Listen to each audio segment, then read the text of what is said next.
Welcome back to Built Different, and today we'll be doing a review of my custom LEGO aircraft carrier's airplane complement. The first plane we'll be covering today is the E-2D Hawkeye.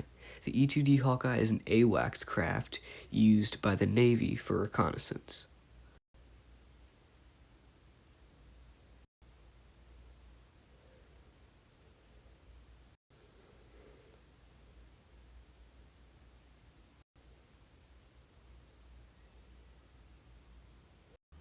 The next plane on our list today is the F-35C model, not to be confused with the B model, which has a VTOL engine near the back which helps it achieve vertical thrust.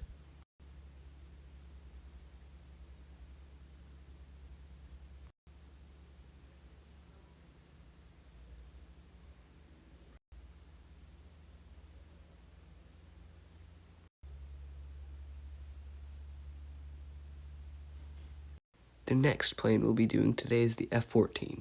The F-14 is a multi-role interceptor that has swing wings and has achieved very high speeds. It is no longer used by the U.S. Navy.